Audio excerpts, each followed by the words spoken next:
7 अक्टूबर 2023 को जब हमास के लड़ाकों ने गाजा से निकलकर इजराइल पर छापामार हमला किया था, तो इजराइल की खुफिया नाकामी और इन हमलों को न रोक पाने की बेबसी ने यह सवाल खड़ा किया कि मिडिल ईस्ट में मुस्लिम देशों से घिरा ये यहूदी मुल्क कमजोर पड़ गया है। लेकिन इसके बाद साल 2024 के जाते जाते इजराइल ने जंग के मैदान में कहर ढा दिया और ऐसा ढाया कि पूरी दुनिया देखती रह गई। न सिर्फ गाजा में हमास को नेस्तनाबूद किया गया, बल्कि लेबनान में हिजबुल्लाह की भी कमर तोड़ी गई। ईरान पर हमले किए गए और जब साल जा रहा था तब सीरिया में बशर अल असद की सरकार गिरी, तो सीरिया में भी ताबड़तोड़ हवाई हमले करके असद सरकार के छोड़े गए हथियारों को खत्म कर दिया। ऐसे में अब सवाल है कि क्या इजराइल थम जाएगा या उसके निशाने पर कोई और मुस्लिम मुल्क है।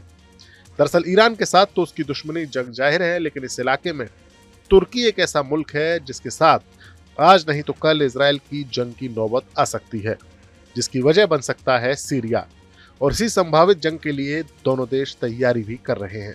तुर्की के प्रेसिडेंट एर्दोगन ओटोमन साम्राज्य को फिर से खड़ा करने का सपना देख रहे हैं और उनकी राह में इजराइल सबसे बड़ा कांटा बन गया है। सीरिया में तुर्की के समर्थन वाले एसटीएस के विरोधियों की सरकार बनने के बाद अब तुर्की बड़े पैमाने पर युद्धपोत और फाइटर जेट बनाने का ऐलान कर रहा है। यही नहीं, तुर्की ने यह भी कहा है कि वो सीरिया में मिलिट्री एक्शन भी कर सकता है। तुर्की की आर्मी पहले से ही कुर्द लड़ाकों पर बड़े हमले कर रही है। कुर्दों को अमेरिका और इजराइल की फोर्सेस का समर्थन हासिल है।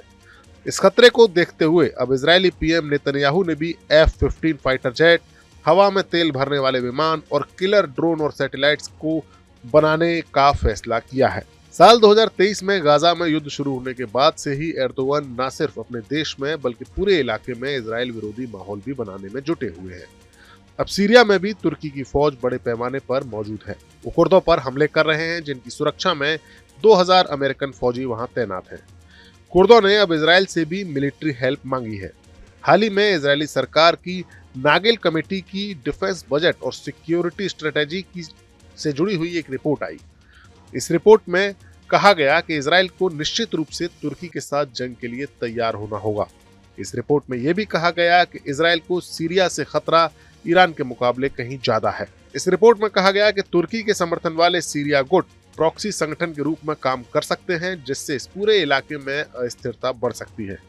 इजरायली सरकार ने इस कमेटी को पश्चिम एशिया में बदलते हुए जियोपॉलिटिकल सिनेरियो की समीक्षा करने के लिए बनाया था। हमास के 7 अक्टूबर 2023 के हमले के बाद से इलाके में जंग के कई मोर्चे खुले हुए हैं।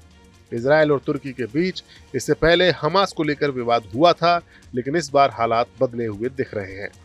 सीरिया और इजराइल की सीमा आपस में मिलती है, लेकिन यही वो इलाका है जहां पर तुर्की अपना प्रभाव बढ़ाने की कोशिश कर रहा है। तो जाहिर है आने वाले वक्त में दोनों देशों के बीच जंग के हालात बन सकते हैं। Bureau report, news nation digital. News nation अब व्हाट्सएप पर खबरों की ताजा अपडेट के लिए न्यूज नेशन के इस QR कोड को स्कैन करें।